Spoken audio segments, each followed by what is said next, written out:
Dave Roberts now available.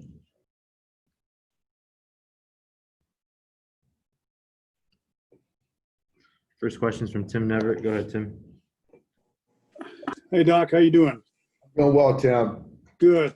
Hey, with Justin last night, I guess cramp, how's he doing today? And do you expect this to be a one-day thing, being out of the lineup? Doing better today. I don't see it as a one-day thing.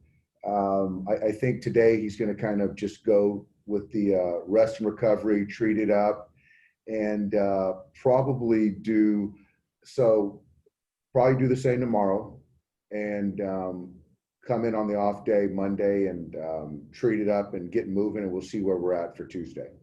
And because you have the off day coming up, it just gives you an ample opportunity to get in more rest? Yeah, absolutely.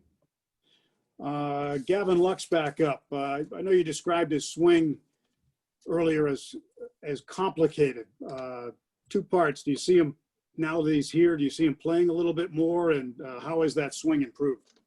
It's really come along, and Gavin, to his credit, has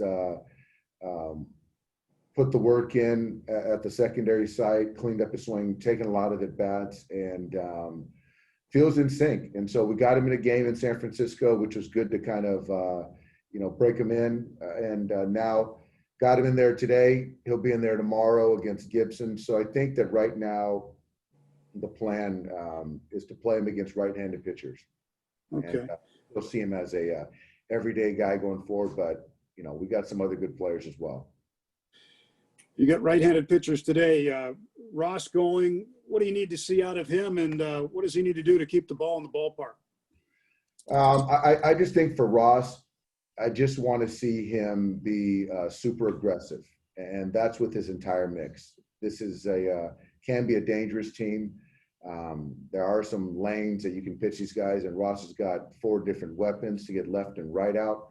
I just really want him to be aggressive, go as hard as he can for as long as he can, and expect good things to happen because Ross has got good stuff.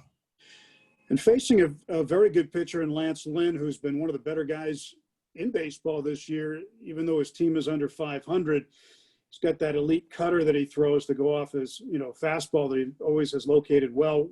How do you approach Lance Lynn today, and where do you get your hits? Everything's hard. Everything's hard. It's sinking. It's cutting. It's got some rise.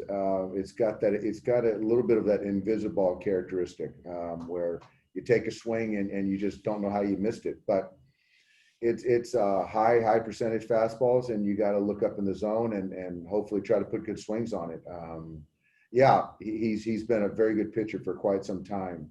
And I remember when he was in St. Louis. So he's doing a lot of nice things. Thanks, Doc. Yep. Next question is from Dave Vassay. Go ahead, Dave.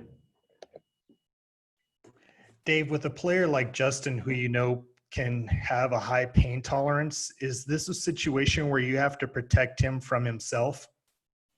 Not necessarily. He does have a high pain tolerance. He wants to be out there, but he's very good at self-evaluating and understanding that, there's a governor in there and can play to the speed that he needs to, but he doesn't ever put himself in jeopardy to make it worse. So I think we're all in agreement where the next couple of days have him down, use that off day, and then we'll see where we're at on Tuesday.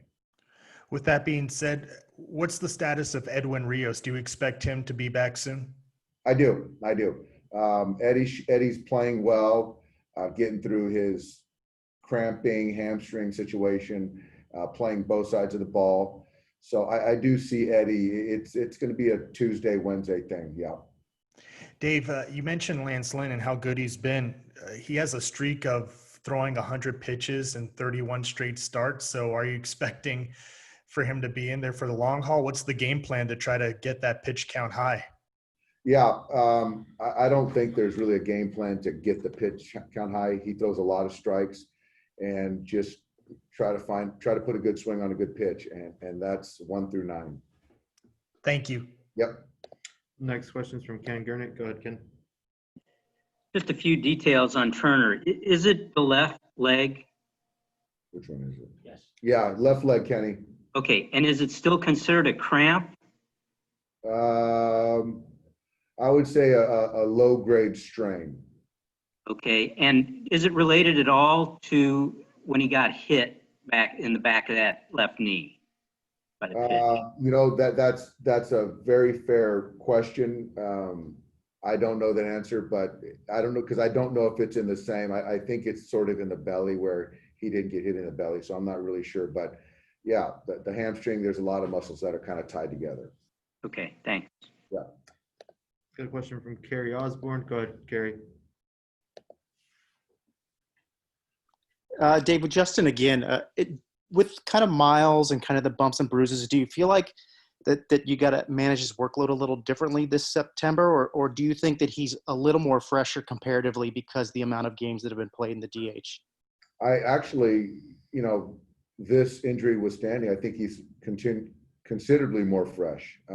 He does a great job taking care of himself. I think that we've done a great job as far as giving him off days, giving him DH days. We just, we're coming off an off day. So, I think we've done a good job. And then one more, we just talked to Tony Gonsolin. Can you just describe his level of calm on the mound, especially compared to, this point last year when he was just kind of coming up, getting his feet wet? Much more calm. And I think part of it is that we've given him more of a routine and a runway as far as when he's going to pitch. And also this is second time through for him. So he's familiar with all the surroundings, the players. So that's certainly part of it, but the credit goes to Tony. When he gets on that mound, he believes he's the best person. He's the best person on the field, and that's important. Thanks, Dave.